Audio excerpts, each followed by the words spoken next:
Olá, minha gente. Cá estamos, eu, Alina Grimberg, o movimento psicanalítico e meu livro de encantos. Dele, retirei um poema que foi enviado por André Luiz Vale. É um poema de um autor, poeta super conhecido, o Manuel de Barros, que nos deixou há pouco tempo, com quase 100 anos. E ele chama O Apanhador de Desperdícios. Quem imagina que restos servem para alguém ou para alguma coisa? Então nos diz Manuel de Barros, nesse poema: uso a palavra para compor meus silêncios. Não gosto daquelas palavras que estão fatigadas de informar.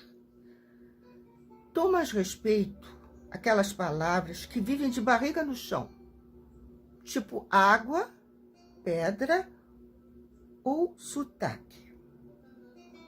Tenho em mim um atraso de nascença. É que fui aparelhado para gostar de passarinhos. Por isso tenho abundância de ser feliz. Meu quintal é maior que o mundo. Sou um apanhador de desperdícios. Amo os restos. Quero que a minha voz tenha um formato de canto. Interessante isso. Sabe quem mais se interessava por restos e que até hoje se interessa? Pois é, a psicanálise. Quando Freud escreveu, há 120 anos atrás, imaginem, a interpretação dos sonhos, ele está numa tradição igual a que foi seguida por Manuel de Barros. Aquele que faz dos desperdícios algo que encanta e que faz um encontro com o mundo. Muito bem. Sabe o que o Freud fez na interpretação dos sonhos? Quando ele interpretava, e para interpretar um sonho, ele pedia que quem tivesse sonhado contasse o resto do sonho que lhe ficou em mente. Ele observava que todos os sonhos são feitos de restos. Mas restos do quê? Restos de um caminho, restos de um estar no mundo, restos do que aconteceu ontem, restos do que eu pensei ontem, restos do que eu senti ontem, restos de desejos que eu não realizei, resto de paixões que eu vivi, estranhamente tecendo uma teia onde novas imagens são capturadas. Portanto, dos restos do dia anterior, fazem-se narrativas de sonho, que a gente chama oníricas, e ali se encontra formulado, escondido, o caminho dos nossos desejos. Agora, vocês vejam que interessante. Essa é uma tradição que eu reencontrei em Homero, um outro grande poeta. Mas esse nasceu...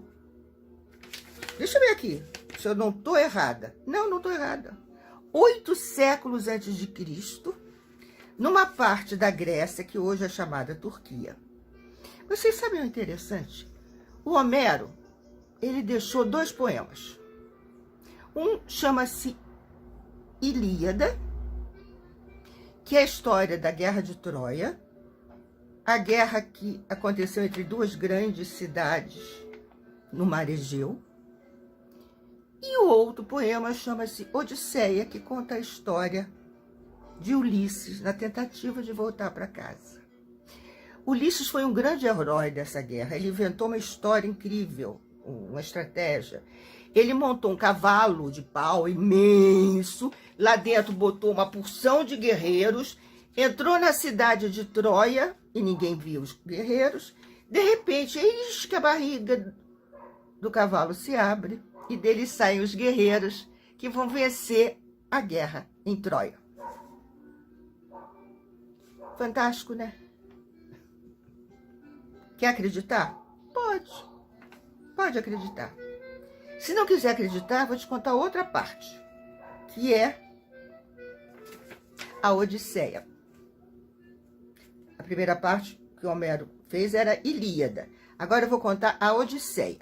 A Odisseia diz respeito a Ulisses tentando voltar para casa depois de ter inventado aquele cavalo que acabou com a guerra de Troia. Ele leva 20 anos para voltar para casa. 10 lutando para tentar sair em direção à sua casa. 10 perdido. Enquanto isso, em Ítaca, na sua terra original, nós temos Penélope, que com os restos que ela encontrava no seu palácio abandonado, apenas habitado pelo amor que ela tinha por Ulisses, ela ia tecendo